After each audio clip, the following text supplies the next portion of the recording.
Good afternoon, I'm Sean Yao, and this is One News Now. The MMDA has agreed to suspend the no-contact apprehension policy after the Supreme Court issued a restraining order against the program. Gerard de la Peña joins us live from Quezon City for an update. Hi, Gerard. What's the next move of the MMDA after the TRO on the NCAP?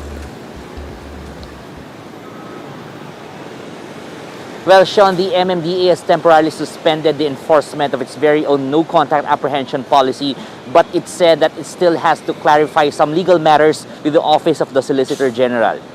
The MMDA stopped apprehending erring motorists through its very own command center as of 6 p.m. last night after receiving the copy of the TRO from the Supreme Court.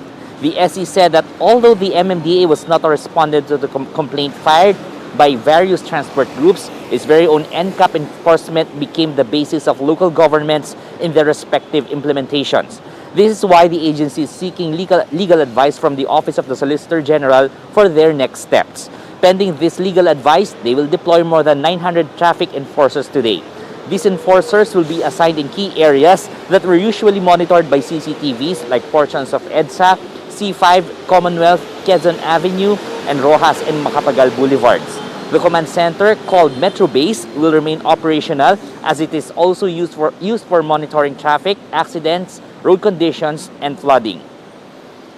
Sean, personnel at the Metro Base still take down notes of traffic violations, not for apprehensions but for statistics. The MMDA is also calling on motorists to remain mindful of traffic rules. Sean. All right, thank you so much for that update. Gerard de la Peña reporting to us live from Quezon City.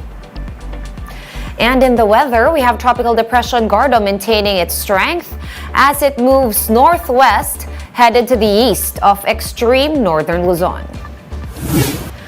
Gardo is packing winds of up to 70 kilometers per hour and will not directly affect the country's weather condition.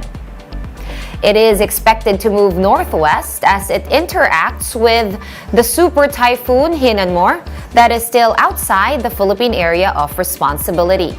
Gardo is expected to degenerate into a remnant later today. And Cebu City will no longer require mandatory use of face masks except in medical facilities.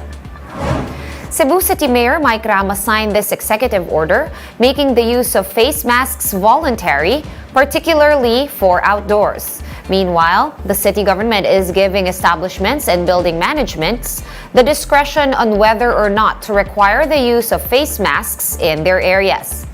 Immunocompromised individuals and those in medical facilities in Cebu City are all still required to wear face masks. We're pausing for a quick break, but we will be back with more stories after that. Keep it here on One News.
You're still watching One News Now. I'm Sean Yao.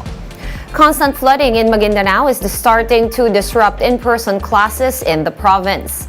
Jem Avancenia with the report.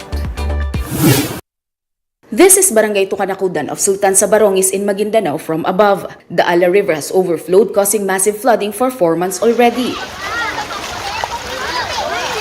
But it did not stop students from attending face-to-face classes. Since Tukanakudan Elementary School is still flooded, learners and their parents had to travel by foot and fight through the strong current to reach a nearby barangay where classes are temporarily being held. Mahirap para sa amin na makita yung mga anak namin na nahihirapan sa baha. Pero nagtsatsaga kami, magtitiis kami para kasi sa future din nila.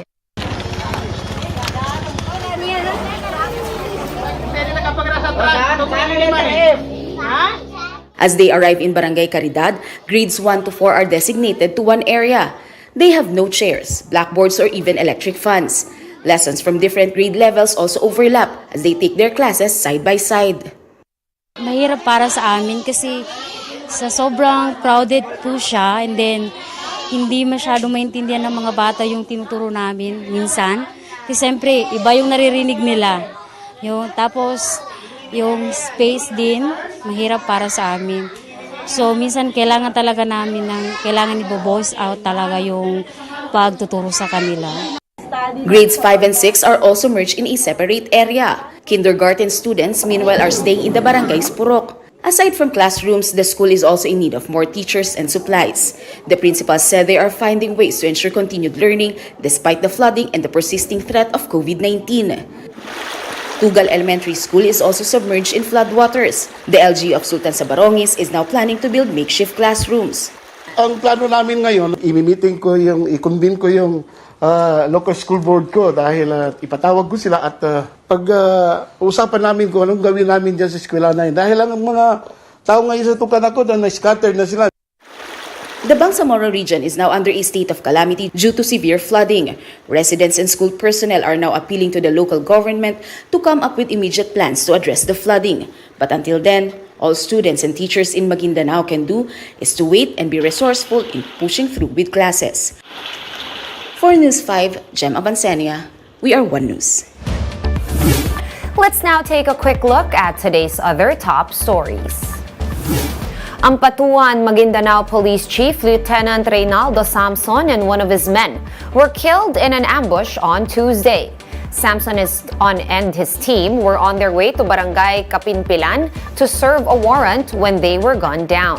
Initial investigations are pointing to the Bangsamoro Islamic Freedom Fighters or BIFF as the group responsible for the attack. Broadcaster and former PBA Commissioner Noli Ayala has been appointed as the new chairman of the PSC or Philippine Sports Commission. He replaces Butch Ramirez. Ayala hosts the sports talk show Power and Play, which airs on Signal TV, 1PH, and Radio 5. Still in sports, Eliza Valdez will not be suiting up for the ASEAN Grand Prix as she continues to recover from dengue. Valdez will be flying with Team Philippines to Thailand in September, but will not be playing in any of the games. For more updates, visit News 5, The Philippine Star, and Business World online. Visit our website, onenews.ph, for more in-depth analysis. You can also catch One News on Signal Play. Register for a free account at www.signalplay.com and stream One News Live anytime, anywhere. Masks on, wash hands, and stay safe, Philippines. I am Sean Yao. We are One News.